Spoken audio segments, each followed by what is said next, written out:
What's going on, everyone? Welcome back to the channel. My name is Rob, and in this video we're going to continue the theme of adding some more downforce. As you can tell from the picture of the thumbnail, we're adding some canards or dive planes, whatever you want to call them. We're doing that, and also we're going to try to custom make some tire spats or tire covers, again, whatever you guys want to call them. Really quick, just to give you an update of the car, we were this close to hitting my goal at Sebring. Since day one, if you're new to the channel, my goal was to go sub 230s at my home track, Sebring. I started with the car completely stock at a 252.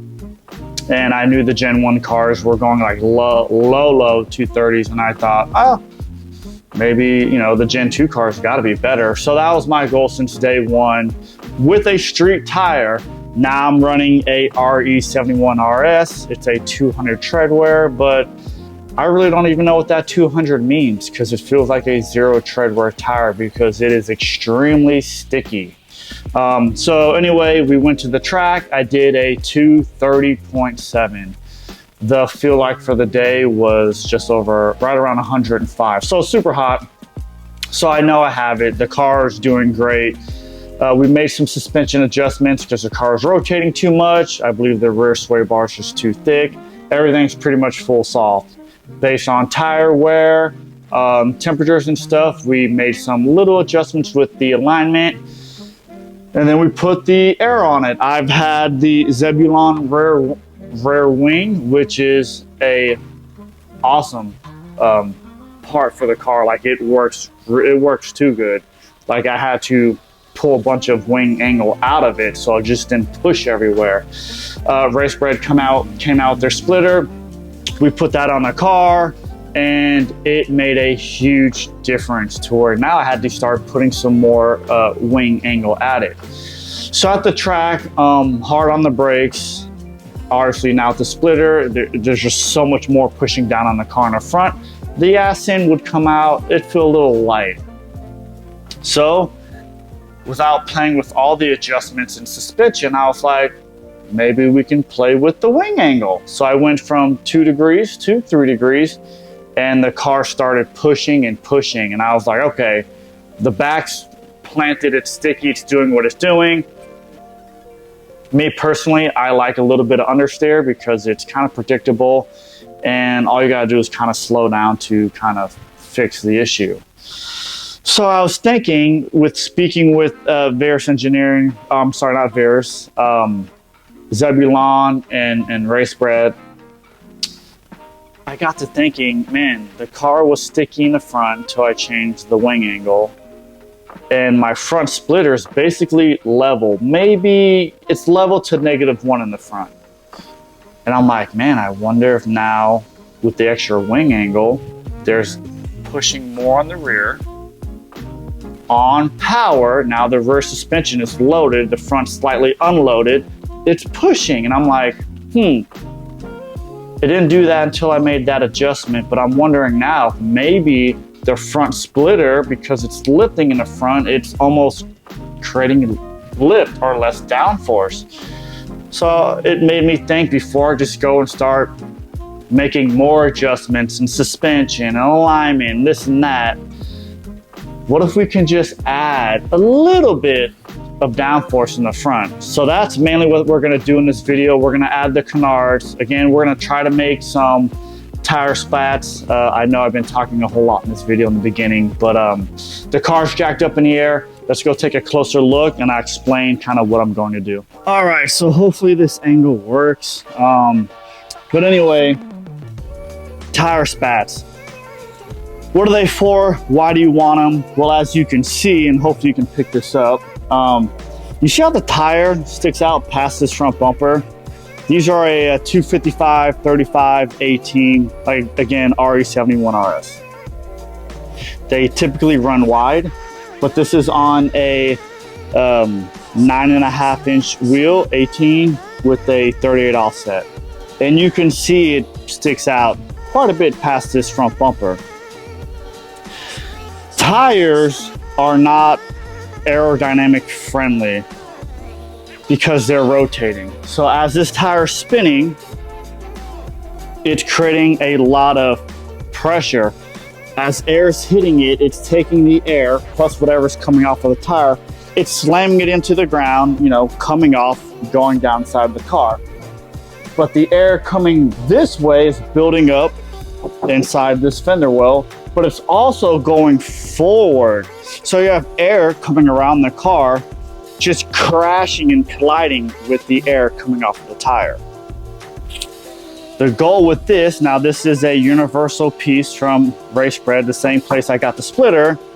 The goal is to somehow get it to fit in here, which without scratching the fender and stuff. Air will come around, hit this, and kind of make a curtain. So air would want to flow around this wheel, not, you know, crashing with one another. So that's the goal with running the tire spat.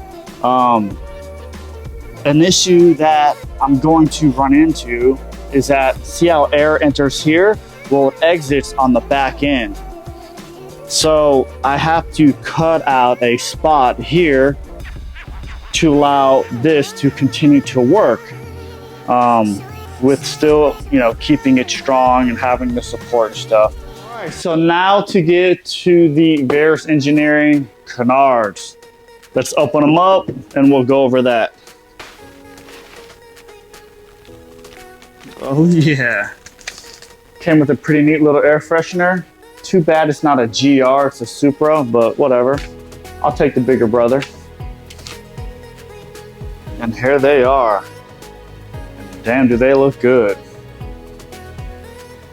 Yeah, carbon fiber.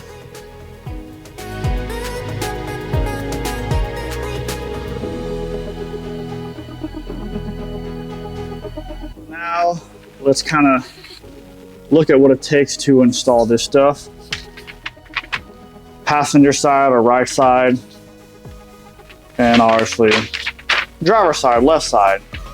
So if you look closely, this is the outline. So this is going to be parallel with that bumper and your reflector or your side marker here.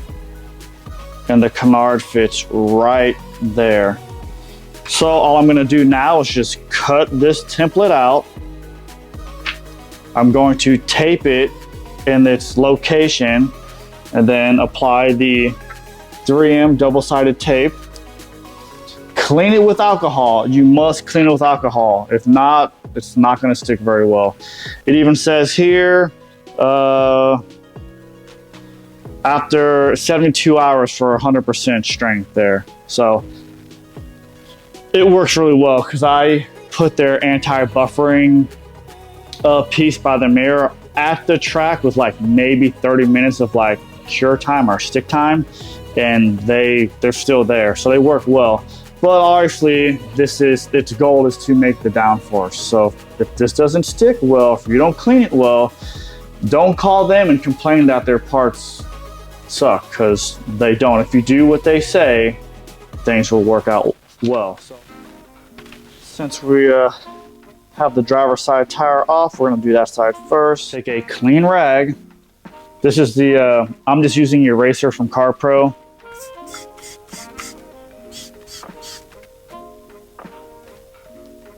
Clean this area off nice.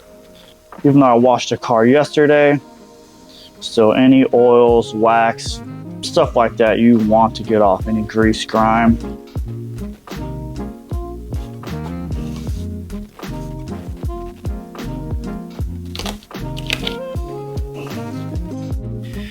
All right, again, take that alcohol spray, make sure this thing is clean and dry. Same with your hands. Get all the oil and grease off your hands. Put this down. I'm gonna put this gray. This gray is going to actually go to the canard, and then this red side will go here. Just make sure it's gonna fit well. So actually, we're gonna have to remove this piece of tape here. I'm gonna make it smaller because the actual canard goes to this bumper. All right, now that we got this out of the way,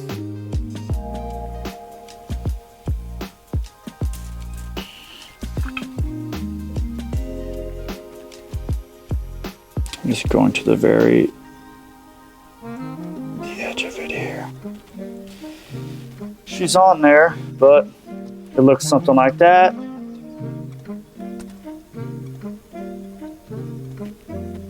And it's there.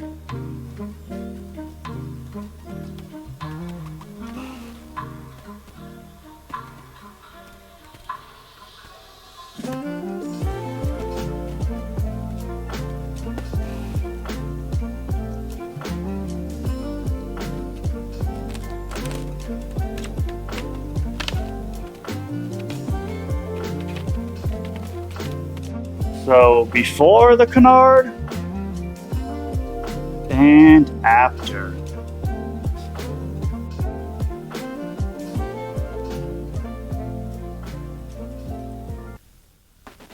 All right, now that the canards are on, pretty straightforward. This part, not so much. Well, kind of. Somehow, we gotta get this tire spat mounted to the bumper. There's really not a whole lot on YouTube, the internet, on really how to do this, especially to a GR. So this is what I'm gonna do based off of what some of the information Race Bread had sent over to me. So we got this rivet nut tool. I got it from Amazon.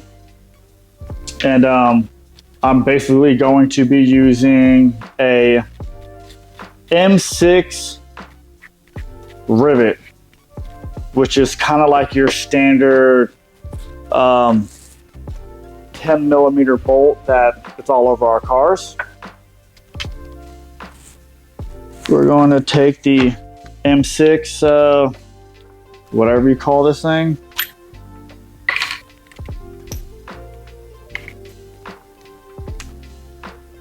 I'm going to press this piece down.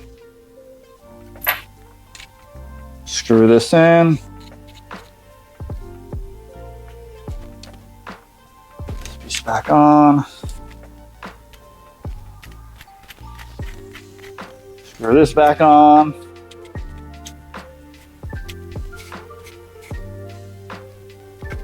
All right, so now that we have VM6, whatever you want to call this piece, we're going to take this rivet, thread it on, open it up, thread it, and it should be something, it should look something like this. As I start to compress this, squeeze it together, we're going to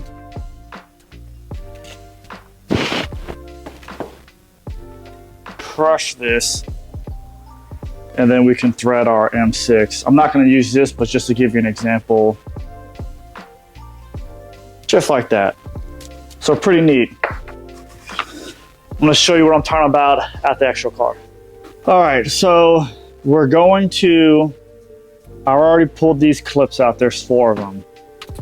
I'm going to drill these holes out, insert the rivet, compress it. There's 4 of them. Then we're going to take this. I have a heat gun. I'm going to drill the 1 hole, drill it, heat it up, and then rivet or bolt everything together. And it should look something like this on the inside. And then again, I have to cut all this out. So this is going to take some time. I'm probably just going to pull the bumper off again because that tool's so big. I don't want anything in the way and any funny business like that.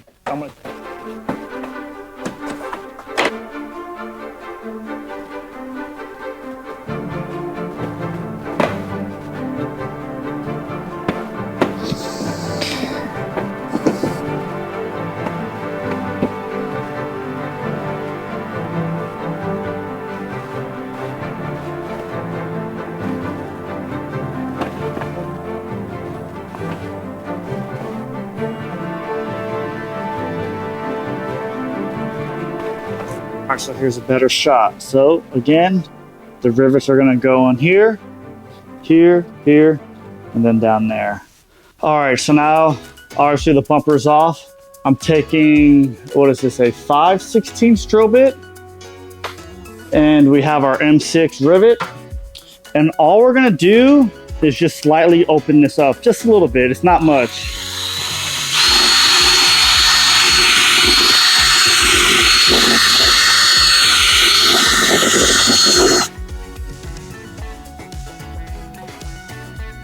This should just push right in.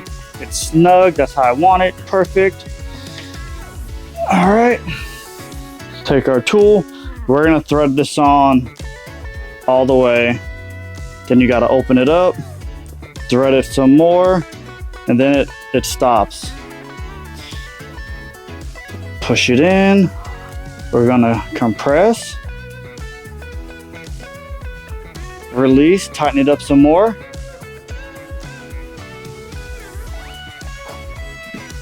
We're gonna keep doing it until it won't go. It's really easy to do, but then that's about it. Unscrew it. And there we go. Now we can thread our bolt in here. Next thing we need to do, we need to do two things. We need to drill the back of this out. So here, I'm gonna pop this off so you get a better idea of what I'm talking about. We gotta drill this hole out because we only wanna run the rivet through here, and then this has to slide back over. I'll show you what I'm talking about in a second. Next thing we need to do, we have the, oh, am I doing that right?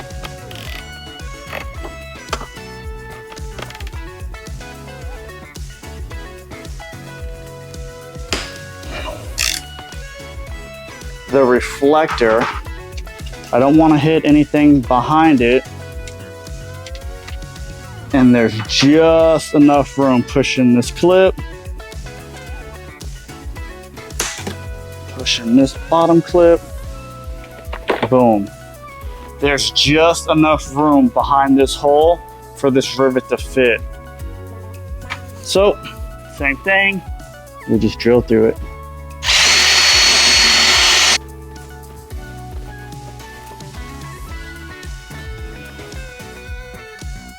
Snap it back in place. All right, and then we're just gonna knock out these two. Again, make sure we drill this out a little bit more so when we snap it back, it fits, because you don't want the rivet pushing this to where it won't line up. Now that we got all our rivet nuts in, my goal is to use this whole thing. I was thinking about just shortening it here and just running the whole bumper. But I'm gonna start from the bottom, work my way up, drill out the holes in here to bolt them up to these four. My goal is to just run it parallel or flush with this. And then I know it's gonna basically go into the fender here.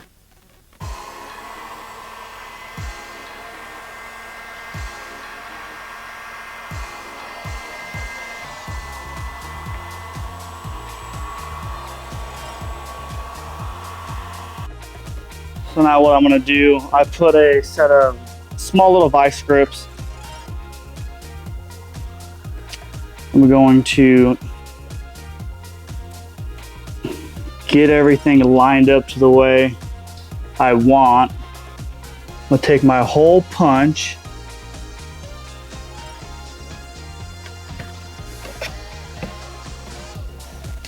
and all this, I'm just eyeing it.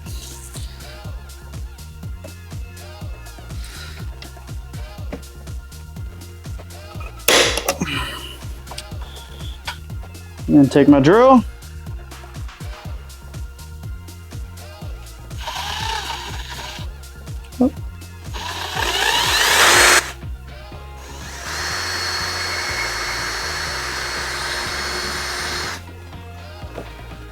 Drill my hole.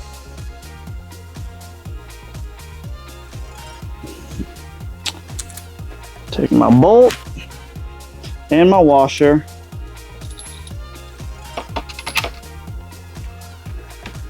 If I did everything right, it should screw in just like that. Now I'm going to continue to apply more heat so it, follows the bumper better. All right, so this is where we're at. I did the top 3. Now I'm just going to punch this one down here, which is hiding back there. Drill it, put it on the bumper just to make sure this part clears the fender. One more thing that I noticed, so you see how this rivet sticks up? Well, here, I gotta cut that out. So when I snap the bumper in place, it slides into that hole right there. And then this thing should just snap on with no issues. All right, I didn't get this on camera, but I basically drilled this out a little bit bigger and then I just cut it. So when I slide the bumper on, it would fit in here and I don't have to go, around that hole. So, and this is what I'm talking about, this piece here. But she's on. We're gonna put the bumper on now. Moment of truth right here. It's always a pain with the air dam. This is one piece I gotta figure out here. This is gonna be tight. Normally the bottom goes in first.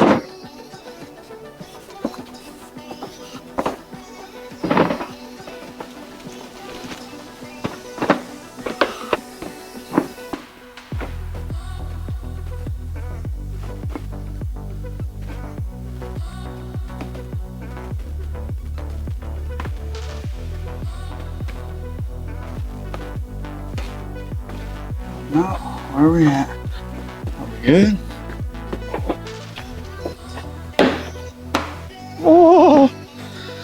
All right, that's one side. All right, so this is the inside. Obviously, I'm not 100% done. We gotta put the wheel well liner on or in there. But fitment is good.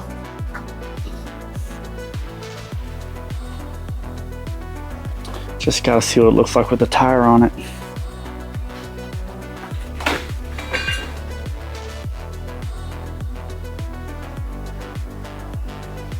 All right, we just put the wheel on.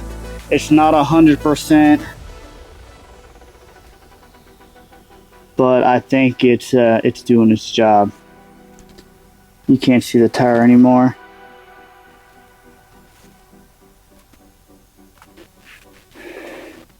All I got left to do is, like I said, attach the liner and cut out this area so the air will flow through. But I've been working on this thing all night. It's done. Nothing's gonna change. The looks or anything like that. Obviously, there's no tire on this side because I'm rotating them. It turned out really good.